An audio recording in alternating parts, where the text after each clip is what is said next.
Hey guys, it's Asha with Rice and Raw, and this is video number 5 of the Saved by Sugar Startup question and answer video. So, for the next question, let's see. How often do you eat food that are not raw tofu like bread? And did you weigh yourself in the beginning when you did not lose weight, and how often? And when did you start to incorporate sport in your life? Thank you. Alright, so I don't eat raw tofu. I really have taken on the raw to whenever idea. So I eat whatever I want whenever I want. So if I want to have some rice, at 12 o'clock during the day, I'll have some rice. I don't really have bread that often. Sometimes I will treat myself to some bread, some like ciabatta bread or French bread. I really do love doing that with maybe vegan butter, maybe some little bit of olive oil. That's very rare. I do enjoy it though, and if I ever feel like it, I will have it. I just know that it does affect me with the gluten, and I start feeling like, ooh, that's how I feel every time I have too much gluten. So, for the next question, did I weigh myself in the beginning? Yes, I did. Well, once I went up to 140, and I stopped weighing myself at that point, I probably did get a little above 140. I just didn't want to know at all. It's just too much for me. And 140 at my height is overweight, is considered overweight.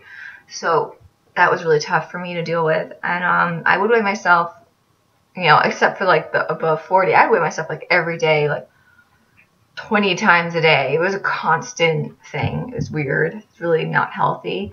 Now I'm really proud to say that I'm at the point where I do own a scale, but I weigh myself like every other month. I hardly think about it. And if I do weigh myself, it's always, please don't weigh too little. Like, please not be dying. Like, please make sure you're not too low. That's the only reason why I weigh myself these days. If I'm like if I like gained weight, I'd be like, whoa, cool. Like, it'd be like a cool thing.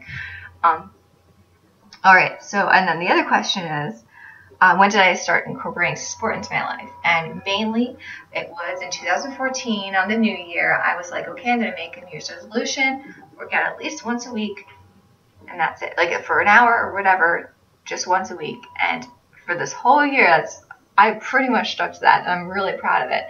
And it's really, like, it seems like a really small goal, right? But in the long term, and it's almost been a year since I've made this goal, I have built so much muscle. I'm so much more athletic.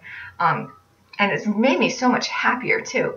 So I really do believe in, I really do believe in small fitness goals if fitness scares you, like it scared me. So yeah, that's definitely kind of what helped me out with that. Oh, that's a good question. How do you relax after a busy season and a stressful day? Do you have rituals? And yes, I do. I need to have some kind of ritual when I get back home. So what I do when I get back home, sorry, my nose is really itchy. This happens like all the time. I don't know what it is. I think it might just be this room. Anyway. So I come back. My favorite part of the day is driving to work and coming back from work. Blast my music, my Pandora station with like Lana Del Rey, and I'm just so happy, and I'm singing. I don't care if people see me because I've had a long day. I can do whatever I want at this point. So, I'm not driving fast. I'm just like relaxing, enjoying the drive. Singing is the best ever. I love it. When I get back, I have to eat right away because if I don't, I actually feel like sometimes more recently, I've been trying to just pole dance right after work, which is like, I don't know, it's 7 o'clock at night, maybe 8 o'clock at night, and then I'm like going to pole dance. I feel terrible after it, so I need to make sure I eat first, then I pole dance, and I love it. So pole dancing has been helping just, help me relax at night and listen to music and just like do some dancing, some exercising. It's great. Sometimes, or most of the time, I will just veg out on the couch, watch, we've been watching American Greed a lot, which is on like CNBC.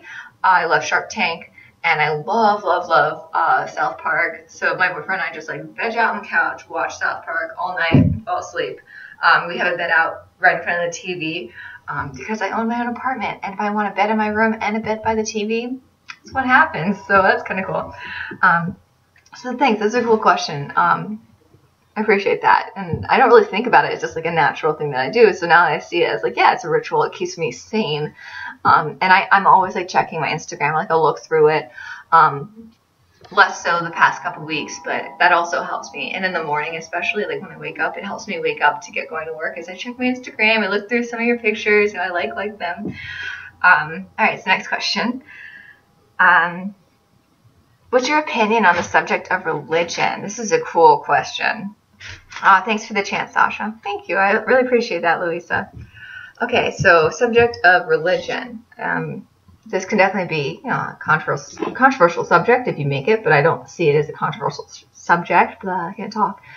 I see religion as a way that humans can conceptualize the randomness of this world or what we're doing here. We're always trying to find our purpose, and I feel like religion helps us understand the ambiguity of what the hell is going on.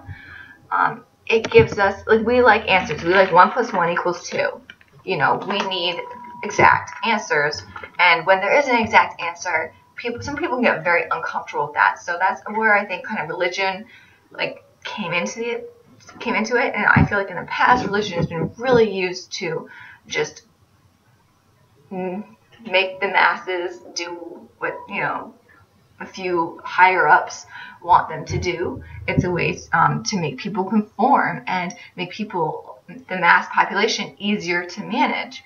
Now it's more the mainstream media does this, and no longer religion really does this. So the mainstream media has really taken over religion, but I just see religion as just a way that humans can conceptualize what the hell's going on, who we are, why we're here. Is there a bigger universal power? And I mean, you can either conceptualize this as saying the universal power is a human being, which is probably the most basic, easy for people to understand. But I mean, you can also see it as just energy, and you're just going to science, and like energy is like what makes up this world. You can see this energy as a higher life force, or just as plain old energy, movement, atoms, that kind of stuff. It's an objective way, and each person kind of has a way that they can see it and conceptualize it and understand it. I personally see it as it is the universe. It's some higher power. It's not a person. It's not really. I just see it as like a blessing power. Like it takes care of me, and I am a part of the universe. I am a God. And so are you.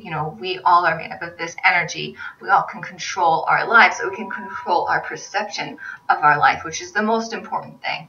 So I mean, so you get into a car accident, and one person might see it as, holy crap, like the world, like, I have terrible luck. This is terrible. I mean, no one gets hurt in a car accident, but you just total your car and you're really pissed. Or you can see it as, everyone's okay. I did not hurt anyone.